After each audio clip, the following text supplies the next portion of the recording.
Hello, Curious. Lydia Sherman was literally addicted to crime. For decades, she took the life of her loved ones with impunity and in a frenzy of killing, got rid of 3 husbands and 8 children. Her victims left this world in torment, poisoned with deadly doses of arsenic poured by Mrs. Sherman into tea or food. Why did the woman decide to systematically get rid of her family? And yet she was not brought to justice for many years? Did no one really become suspicious when people were still dying around her? To what cruel historical figure has she been compared to for her crimes? Stay with us until the very end to learn about the shocking story of one of the greatest poisoners in the history of the United States. But before we get into it, make sure you click on the subscription button, turn on the notifications, and don't forget to give us a like. So let's get started. Lydia was born into the Dunbury family on Christmas Eve in 1824 in Burlington, New Jersey, and when she was only a few years old, she became an orphan and was raised with her brother and by her uncle. The man did not avoid rigor and was extremely strict and instilled in his children the principles of zealous Methodist faith. Lydia, apart from doing household chores, had to start supporting herself very quickly and started working as a seamstress when she was in her teens. She grew up to be an extremely beautiful girl, and men eagerly fought for her favor.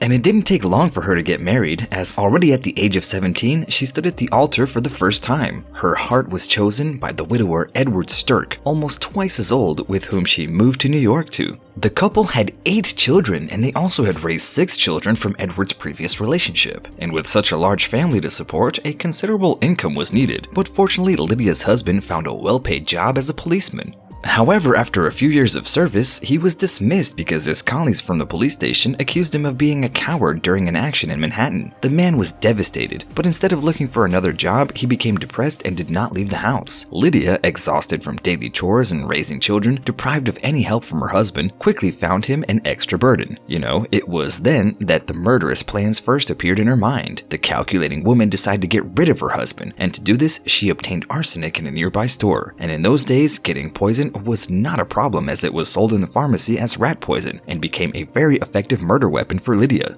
So just a little added portion to her porridge that she served to her husband for breakfast was enough to take him out of this world. And before he died, the man went to a real torment. He had sharp stomach pains, excruciating convulsions and vomiting, but according to Lydia, it was the kindest thing she could do for her husband, and the woman was convinced that her husband would never be able to do anything good for the family or for herself. Therefore, he deserved his fate. And she was also very lucky, as the death of her husband did not raise any suspicions, and even the doctor decided that Edward had left this world for natural reasons. For Lydia, it was an incentive to continue working with the arsenic, and since it had a large group of children that left on her head, she decided that getting rid of at least some of them would make her life much easier. Unfortunately, the choice fell on the youngest of the offspring, and thus just a few weeks after her husband's death, she sent 3 of her children, including a 9-month-old baby, to their deaths with the help of the poison. She got away with the crime again because it was assumed that the little ones died of bronchitis, which was a common phenomenon in the 19th century. The woman thus had 3 less to feed, and the family expenses decreased. As a result, her life was better, and in addition, she watched the rest of her offspring diligently to see if any of them were not an unnecessary burden for her. And it didn't take long for Lydia to get arson again, and her next victim was her 14-year-old son George. The boy contracted lead poisoning while working as a painter for a long time, and he was ill, never leaving his bed. Thus, he did not bring home any salary, and his mother decided that he was another problem for her and the whole family. Without hesitating, one day put poison in his tea, and after a few hours, young George left this world.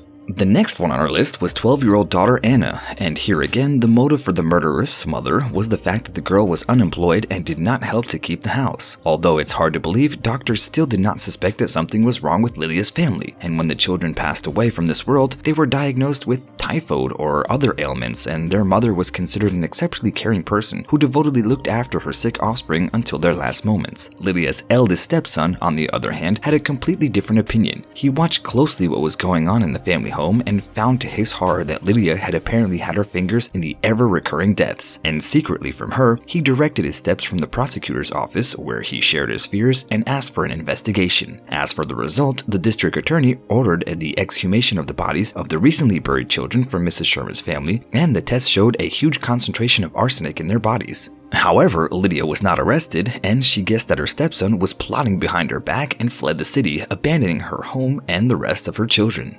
Without any sentiment or hesitation, in a new place she decided to start the next chapter in her life. She found a job as a sewing machine dealer, and because she was still an extremely attractive woman, she aroused the interest of wealthy widower Dennis Herbert. And the man was so impressed with the beautiful Lydia that he decided to ask her for her hand and even transferred all of his fortune to her. A newly baked married woman was rubbing her hands, and because her partner was an elderly and already ill man, she served him small doses of arsenic under the guise of loving care, and which quickly led to his death. Lydia had inherited a good deal of money and property after Herbert's death, but she had no intention of living a quiet life. She apparently became addicted to the sense of power and that she felt when she killed other people, so she quickly found herself another victim.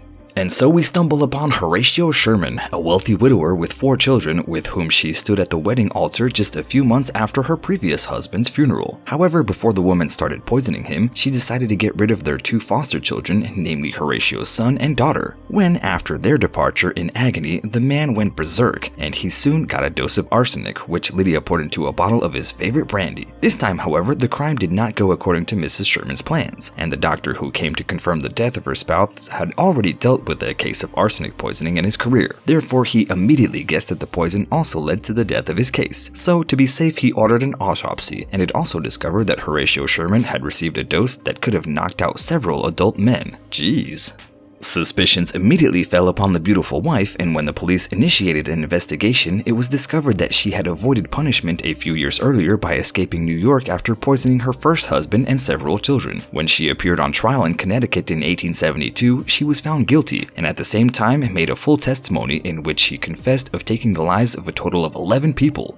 The tabloids called for her crimes the horror of the century, and she earned the nickname Queen of Arsenic and modern Lucrezia Borgia. And it was no accident that she was compared to a historical figure, because the aforementioned Lucrezia Borgia was also considered by many researchers to be an exceptionally effective poisoner. And after receiving a life sentence, Lydia Sherman did not spend even a few months behind bars because she managed to escape. And in the wild, she even found a job, and perhaps another wealthy widower who would have fallen into her trap had it not been for the fact that the police managed to track her down. The Queen of Arsenic was returned to prison, and in 1878 she also left this world due to a serious illness. And in the last weeks of her life, she also wrote diaries in which she told the details about her crimes, victims, and her detention. And with this, we end our story of Lydia Sherman, one of the most successful poisoners in American history. So curious, tell me, what do you think of her story? Do you know any other cases of such calculating and ruthless women? Be sure to let us know in the comments below, and as always, don't forget about the subscription button, give us a thumbs up, and the fact that a new episode will appear on our channel every single day. So see you guys next time!